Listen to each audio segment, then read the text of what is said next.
As we take this live look over Israel, the Middle Eastern country has reportedly warned the U.S. about an Iranian plan to assassinate President Trump.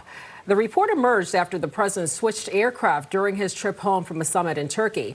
This morning, we're going more in depth on the security concerns amid the intensifying situation overseas. Retired Navy commander and former FBI special agent Rich Coco joining us with his assessment. Thank you for coming back.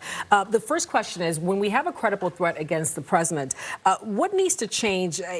How seriously do we have to take it, and what needs to change in terms of how the president is now handled? Well, threats against the president are a consistent event. We know about the most recent one where Israel passed that intelligence on. Right. They're expected to do that. That's just normal routine. The U.S. will act on that intelligence as they need to.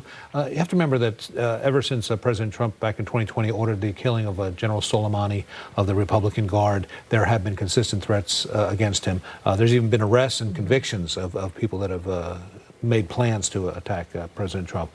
So that's going on right now. Secret Service has an intelligence division that's expert at this. Since this is international, they'll bring in FBI, Department of State, Diplomatic Security, Department of Defense, all the entities of the intelligence and law enforcement community they need to do anything to mitigate this threat and make sure it doesn't happen. I would imagine it's the same for any president, or is there something unique about President Trump that would change the security posture for him? I think President Trump's presence in the social media world certainly elevates his status and his being a target. But you're right. Every president in history has had threats against him. Every president has had, many of them have had attacks against them. But President Trump front and center, and we've seen that whether he was president or candidate, there have been people out to hurt him or kill him. President Trump had to switch back to the older Air Force One on the trip back home.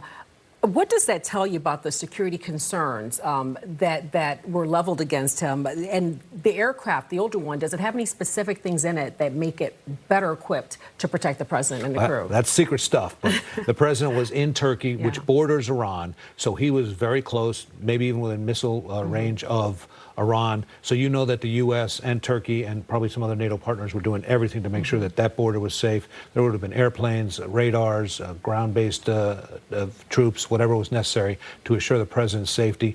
And that airplane, we see a 747 painted that pretty color, and we think of it as a 747 commercial airliner. But that's a military aircraft. That's got capabilities that other airplanes don't. And it's possible that the new plane that was gifted, doesn't have all that defensive capability right now. So he took the old airplane out of Turkey, switched in England back to the new one coming home. But I'm sure there were reasons for it. But at the end of the day, there is a group of people that are going to do whatever they have to do to make sure that the President of the United States, whoever the President of the United States is kept safe.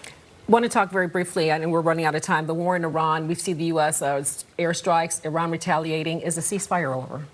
Actually, today it's not. There were no attacks today by the U.S. So I think that the people in Iran that shot at those ships this week may have been rogue elements.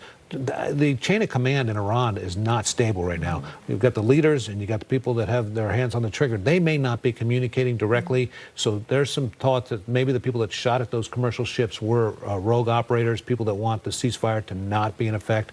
But I think the leadership of Iran wants to move towards that. The one interesting thing to me is we talked about no nuclear weapons, no nuclear weapons, no nuclear weapons. It seems to have shifted right now to where making sure the Strait of Hormuz is the thing that's open. And then the nuclear weapons can be discussed a little later. Last 30 seconds, what will you be watching for in this next week coming up? Well, there's negotiations going on again, but the strait has to get open, and the world expects that, commerce expects that, and we need that. We want oil prices to stabilize, we want gas prices to stabilize, we want to see ships coming and going. There's still hundreds of ships stuck in the north end. They've got to get out of there, and things got to get moving, and I think everybody's hopeful that that happens.